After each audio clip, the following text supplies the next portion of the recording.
Oke, kita lihat di sini sebelah kiri ada gambar lambung.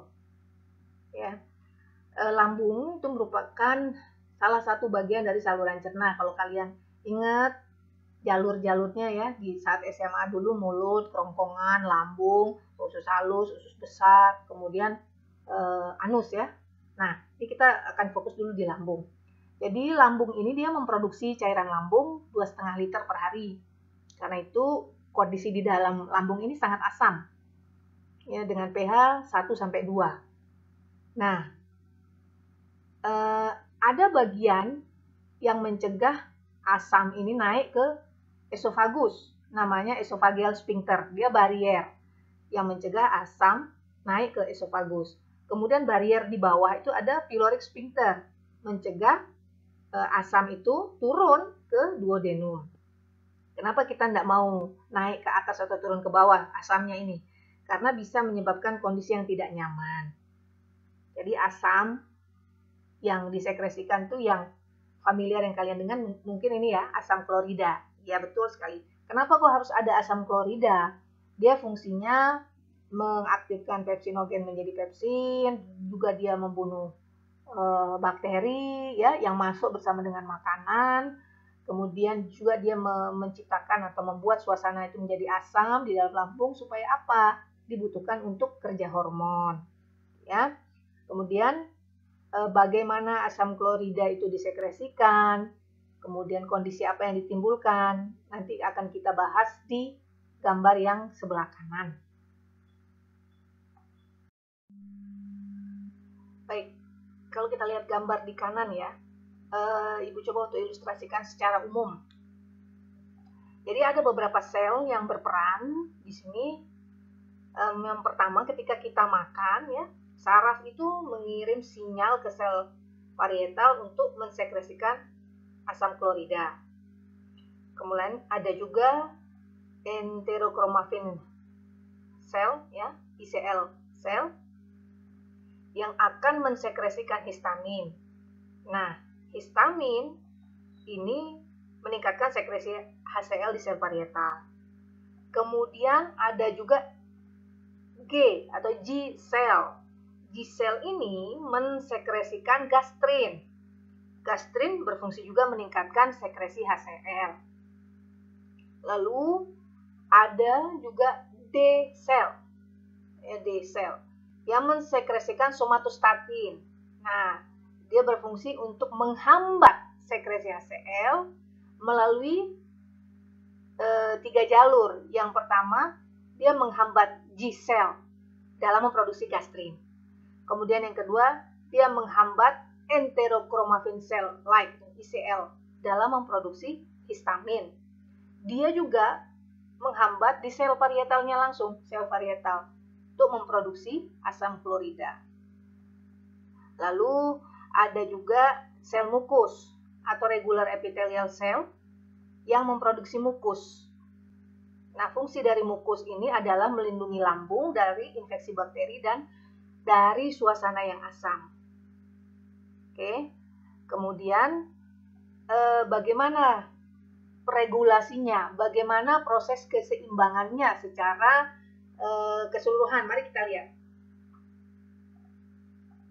Jadi ECL atau enterochromaffin cell like ya, mengeluarkan histamin dengan berikatan dengan reseptor histamin di sel parietal.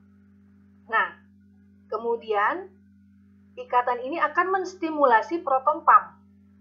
Di situ ada HK-ATPase, proton pump, pompa proton.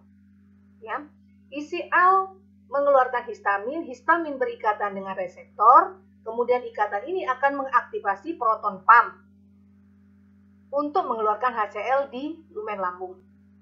Ya, proton pump di sini itu HK-ATPase. Oke. Kemudian G cell. G cell mengeluarkan gastrin. Nah, gastrin ini dia ada 2 mekanismenya si gastrin ini. Yang pertama dia berikatan dengan reseptor gastrin di ECL. Ya, gastrin berikatan dengan reseptor gastrin di ECL Setelah berikatan, maka dia bisa menstimulasi rilis histamin. Oke. Dan berikatan juga dia dengan reseptor gastrin di sel parietal yang menstimulasi sekresi HCl. Oke, sudah. Kemudian di luar dari itu, ada juga kaitannya dengan saraf. Ya, jadi kaitannya dengan saraf parasimpatis. Kalau kita menginervasi saraf di area lambung, maka ini kaitannya dengan saraf parasimpatis. Maka asetilkolin akan dilepas. Nah, asetilkolin ini akan berikatan dengan reseptor muskarinik, ya, M itu reseptor muskarinik di ECL dan di sel parietal. Nah, ini ikatan ini tentunya akan meningkatkan sekresi HCl. Nah, jadi dari semua tadi kan semuanya kaitannya dengan stimulasi sekresi HCl. Lalu bagaimana mekanisme penyeimbangnya? Ini kan sekresi terus, ya. Stimulasi. Bagaimana mekanisme penyeimbangnya? Jadi ada yang namanya di sel. Ada mekanisme penyeimbangan di sel itu mensekresi somatostatin yang berfungsi menghambat sekresi dari HCl. Lalu ada juga prostaglandin, di sini ada PGE ya. Prostaglandin juga berfungsi sebagai penyeimbang, mekanisme penyeimbang prostaglandin. Prostaglandin, kalau kita ingat lagi tentang prostaglandin, dibentuk dari asam arachidonat. Dibentuk dari asam arachidonat dengan bantuan enzim siklooksigenase atau COX, ya. Nah, prostaglandin ini berikatan dengan yang pertama reseptor prostaglandin yang ada di sel parietal, maka dia akan menghambat sekresi asam lambung. Kemudian prostaglandin ini juga dia berikatan dengan sel mukus, sehingga dia menstimulasi sekresi mukus dan bikarbonat. Mukus dan bikarbonat ini merupakan fungsi pelindung. Ya, dia memberikan efek negatif, artinya apa? Dia menetralkan asam sehingga menetralkan asam di lambung sehingga kerusakan lambung bisa dicegah. Jadi itu mekanisme penyeimbangnya. Tadi ada yang menstimulasi, kemudian ada juga yang menghambat. Yang menghambat di sini pertama di sel dengan mengeluarkan somatostatin, kemudian prostaglandin, dia menghambat atau mekanisme penyeimbang ya, dibentuk dari asam arachidonat. Tadi dia menetralkan asam, ya, asam H itu dinetralkan sehingga kerusakan lambung bisa dicegah. Nah, oke, karena itu ketika terjadi gangguan keseimbangan ini ya, terlalu banyak asam, sementara faktor yang melindungi seperti mukusnya kurang, kemudian juga bikarbonatnya kurang, prostaglandinnya kurang, maka akan terjadi gangguan keseimbangan yang dinamakan peptic ulcer. Jadi gangguan keseimbangan atau peptic ulcer ini bentuknya adalah luka di lambung, nanti kita akan bahas di slide berikutnya, yang disebabkan atau patofisiologinya pertama itu karena infeksi bakteri, Helicobacter pylori, ya, juga karena gangguan keseimbangan ini antara produksi asam, pepsin tadi dengan faktor-faktor yang melindungi lambung. Kalau terjadi gangguan keseimbangan ini, maka terjadilah peptic ulcer tadi. Penyebabnya bisa karena stres, bisa karena rokok, dan bisa juga penggunaan obat-obatan seperti NSAID. Mari kita ingat-ingat kembali kira-kira kenapa NSAID itu sering sekali fungsinya atau efek sampingnya itu gangguan lambung, menimbulkan iritasi lambung ya. Mungkin kalian sering dengar obat-obat non-steroid antiinflamasi, itu efek utamanya atau efek sampingnya adalah menimbulkan iritasi lambung. Coba kira-kira kenapa bisa dengan mekanisme-mekanisme yang tadi. Coba dikaitkan dengan mekanismenya mengapa obat-obat NSAID itu bisa menimbulkan iritasi lambung. Oke. Kemudian ada juga istilahnya GERD, gastroesophageal reflux disease, GERD. Sebelumnya mungkin sudah tadi kita singgung ya. Jadi GERD ini backflow, aliran balik lagi, kembali lagi aliran asam tadi, backflow stomach content ya, stomach content, isi dari lambung itu naik, kembali ke atas, GERD, gastroesophageal reflux disease. Jadi naik ke esofagus. Kenapa bisa naik? Disebabkan karena lemahnya barier, tadi juga sempat kita singgung. Oke. Setelah kita tahu mekanisme sekresi asam lambung dan regulasinya, ya, yang distimulasi dari rilis histamin, kemudian proton pump yang mensekresikan asam lambung, kemudian ada kolinergik juga yang meningkatkan sekresi asam lambung. Maka bagaimana mekanismenya untuk mengatasi kelebihan-kelebihan tadi? Tentu yang pertama menetralkan asam. Kalau asamnya lebih maka dinetralkan. Nah, dinetralkan ini dengan antacid. Itu. Ini yang paling sering menetralkan asam. Tapi ini sifatnya short, singkat ya. Kemudian kita melihat di sini ada proton, pompa proton ya, yang mensekresikan asam klorida, yang mensekresikan asam lambung. Makanya ada proton pump inhibitor namanya. Menghambat pompa proton sehingga nggak bisa keluar ke lumen lambung ini, asam kloridanya. Kemudian tadi kita lihat juga ada histamin berikatan dengan reseptor, khususnya H2 di sana. Maka obat-obatnya tentu memblok reseptor histamin. Contoh obatnya simetidin. Oke ya, kalau menetralkan asam tadi antasida contohnya. Kalau menghambat proton pump atau pompa proton, contohnya yang kaitannya dengan azol, omeprazol gitu ya. Oke.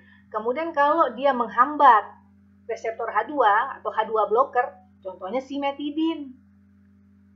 Nah, kita lihat di sini ada kerja kolinergik ya, maka digunakanlah antikolinergik. Ya, ada contohnya piranzepin kalau tidak salah. Kemudian ada satu lagi kaitannya dengan prostaglandin tadi kan, prostaglandin. Ada namanya analog prostaglandin, menyerupai prostaglandin. Jadi, karena prostaglandin berperan dalam proses proteksi, ya, meningkatkan mukus, meningkatkan produksi bikarbonat tadi, makanya ada obat analog prostaglandin untuk meningkatkan faktor atau fungsi proteksi. Dan ada satu lagi, ulcer protektif namanya. Ulcer protektif ini barier fisik. Jadi dia melapisi, ya, barier fisik melapisi lambung. Contohnya sukralfat. Jadi dia udah luka lambungnya, kalau untuk yang kondisi seperti ini ya, sudah luka lambungnya, maka dilapisi lambungnya dengan ulcer protektif. Dilapisi supaya lambung ini nggak kontak dengan asam atau dengan hal-hal yang bisa lebih merusak lambung lagi. Itu gambaran obat-obatannya. Contohnya, oke, nanti kita akan lihat di slide-slide berikutnya. Namun, bagaimana proses sekresi asam lambung, regulasinya, keseimbangannya, kemudian kalau terjadi kelebihan bisa menyebabkan apa saja, dan terapinya dari jalur mana sudah dijelaskan.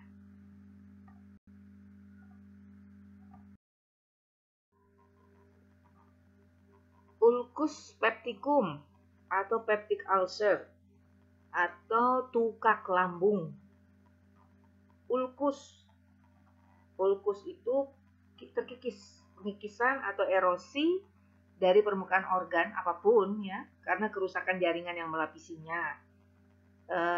Kalau di lambung atau ulcus pepticum itu berarti adanya ulkus di dinding lambung.